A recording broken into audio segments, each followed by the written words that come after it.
but I just want to extend my blessings to you. We are few in numbers, but God's Spirit, where it is, He is, we are majority. So we are blessed. I am from Sikh background. I am from India, from Punjab, northern. Many of you know people who wear turbans. And I'm the only one God handpicked. In 1999, actually it is the answer to my husband's prayer. I'm given 5 to 10 minutes, so you let me know when you want me to cut it out, because God, I'm a communicator. I'm His mouth. If I start, nobody can shut me off, so you have to tell me when the time is up. So my husband was praying behind my back. I wanted to be like him. He's very humble, very loving, very, very kind, forgiving, but very strong willpower person, and very firm what he believes in. And when I was going to Gurdwara and I was member at large, had a good position, I was singing, I was in worship team, and people used to cry. I used to cry when I sang. So much agony in my voice because I wanted to, there was more of God, what I was seeing and I was hearing. But my voice was crying out, but I didn't know how.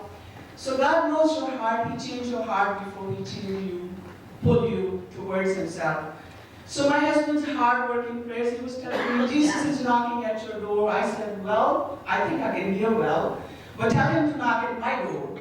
He said, well, you have to open the door. I said, when I hear Him, I will open the door, but not as you said. But one day, making it a very short story, one day I was in my bedroom and my husband had night shift and he left. And I'm by myself. A preacher, T.D. Jakes, you must have heard him. And he was preaching and he was telling the story of this American woman. And I knew the Bible stories more because in my house, even if I was not Christian, all my husband heard was the preachings and the worship songs all the time. So I knew all these stories and I wanted to be like him, but it was my being arrogant not to admit that I want to be what you have, I want to have. So that particular night he was preaching and he said, when he's waiting, that Jesus is waiting on the well, and he said that the lady came to get the water and she came at the noontime, and mostly if you know the history, women will go for water in the evening or in the morning. Nobody goes in the noontime.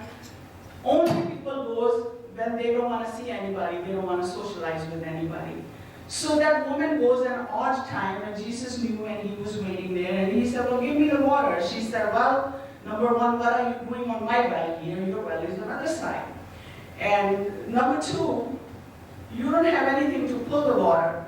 And Jesus said, if you know who I am, I'm the living water. If you drink from me, you will never thirst again. Till this far, I was okay. I was listening.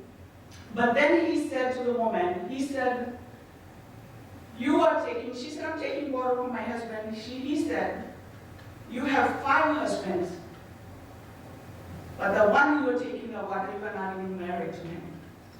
That kind of got to me. The Spirit of the Lord just connected with me. I felt like that He pointed a finger at me. And He said, you have 5 husbands. The one you are living with or sleeping with, you are not even sincere to him. And I stood up from my bed like somebody has stripped me down. I was like tears going through my eyes. And I said, no, I don't have 5 husbands. And I was loud enough that I'm having conversation. I'm by myself in the room.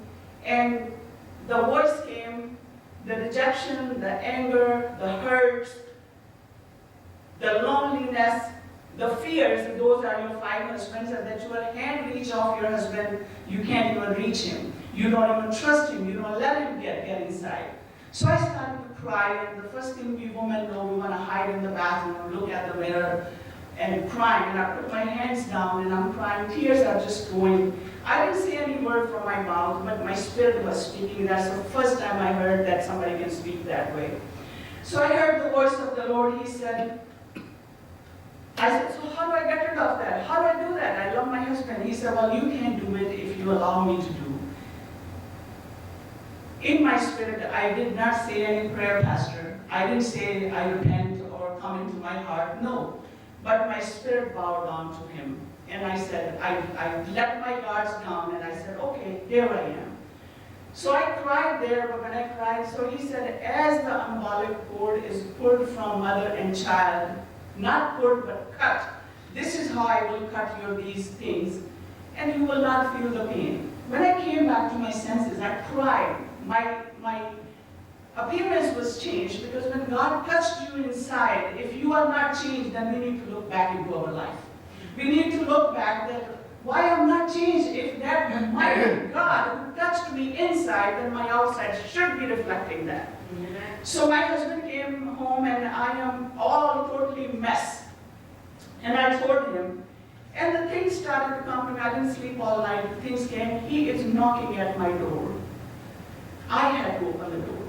He'd been knocking at the door. He said, I am at the door. Whoever will open the door, I will come inside. Who will come inside? So many people come with the pamphlets, even from church. Jehovah's Witness, they walk in, they tell you, you don't let them in. You just say, okay, I know Jesus Christ. Go to somebody else who doesn't know. You don't open. You only open the door to people you know. And you only allow some people, they just stay in your living room. They don't go in your supper table. But some people, you are intimate with them. You take them to the table, you sit with them, you come, have a conversation, you talk. That's what he's talking about. He's not talking about Saturday or Sunday prayers, but he was talking to me that you open the door, now I will come inside. Then he will force his life on you, and he will supper with you. We should have prayers that will open the door that takes us to the chambers of the holies. But the conversations we have in intimacy when we are eating the word of God, that's when it really works. So the Lord spoke to me in my ear in a very audible voice. He said, you wasted so much time, now we're going to fly on eagle wings. I was working for the airlines. Every pilot who came, they went through my eyes because I was doing operation work. Whenever they come, my face, I'm a dark complexion person, naturally. But my face was glowing because the glow of his was on my face. How many times I have looked back that, Lord, please give me my first love back. I think I have lost it. I think I've become familiar with your word and with your appearance and with your character. Please give me a new revelation, because I want to have that glow back on my face. When people looked at me and they said, well, why your face is so glowing? And I would sit like a little lamb and I would say, my cup runneth over. Because when he touches you, he touched my life. If I tell you, Pastor, how many storms came, that's such is life, right? Everybody can testify. They are in the storm, they are out of storm, or they are getting into the storm. We are all familiar with the storms. I have I will change my word. My son, 27 years old, in medical field with Johns Hopkins, passed away 10 years ago. That was a big storm for me. And people look at me, they say, how did you make through that? I don't know.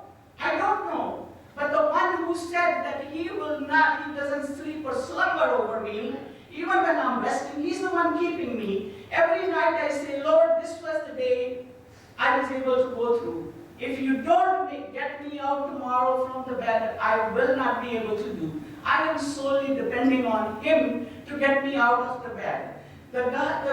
Isaiah 55:11 says, every word coming from my mouth will not go void. It will bring fruit forth. And wherever it goes, it shall bring prosperity. So if he says that either I am doing the buffeting, eating onions and eating tomatoes and eating lettuce and eating carrots, or I am believing every word of God. When he said that, I was like a child. He said, come like a child, not like a childish.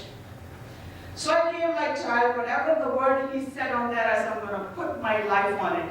I told Jesus Christ, I said, okay, I will follow you, but if you do these 3 things for me. He did it abundantly. Not that only thing that I started to follow him, because I started to see that his word is a living word. It was different for me yesterday because I was a baby. I was a child. He was giving me milk. Now the same word I'm reading, I'm like sucking the bone of a goat. It's more marrow coming out. It's more giving me. So I started to just put my trust in the word. And I am here to tell you, we have heard all the prayer meetings. I have to encourage you, my sister, my whole family is not believing in Jesus Christ. But the word of God said, if one believes, whole family is supposed to be saved. So that's what I am banging on. So have encouragement. And the healing, God said, I am your healer. We gotta believe it. We gotta walk in power. He said that I am your good shepherd. You shall not want. He said, I will supply all your needs. He supplies all your needs according to His riches and His glory, not my riches. I may have $1 million and I have to maybe do from that, but He has everything. So it is according to His riches and glory. I'm not jealous with you because I'm not getting from you, I'm getting from Him. We need to encourage each other with love. If somebody is living a good life as a Christian, like we have discussion in the study, I believe the fruit of the Spirit will tell that if that milk is mixed with poison. If I am humble, I am God's child. If I'm meek, I'm God's child. If I'm gentle, I am God's child. If I'm giving, I am God's child. If I'm caring, I'm His child. So those are the fruit of the Spirit. That's what we need to show. We shouldn't be the reader, the hearer, the reader of the word. We say that the faith comes by hearing, but hearing by the word of God. We should not be just a hearer and doer. We should be the doer, not hearer and readers only. We should project what He is because we are His hands, we are His mouth. So I'm here to tell you, He has spoken the word according to Isaiah 55:11. No word goes void. He is my healer, He is my healer. He said that He will heal me, He will heal me. He may not take care of all the problems like you have it. The problem is not solved yet. But He's teaching you something in that storm. He's telling you, walk on waters. I am right there to hold you. I will not let you drown. He said, I'm the God who never sleeps, never slumbers. So my life is depending on Him. Every moment I take one step, I say, Lord, I'm not going without you. Like Moses said, if you're not going there, please don't take me. I'm not going there because I'm not good enough. But with Him, we are good enough. So this is what I am. This is what I want to do. Encourage people from my brokenness. There are so many families, they lose their children, young ones. They don't know how to deal with this tragedy. And God put in your path. And I had broken marriage as well. So I am candidate for everything. That pot have many cracks. You know, when the pot is cracked, you put the candle in, it will shine through and it looks beautiful, rather than having a chandelier. So my prayer for you is, as I pray for myself, the Lord, don't make me a chandelier that people look at, they have to close their eyes, but make me a footpath light, that I may be the light just like you are. So thank you very much for giving me the opportunity. I am very blessed.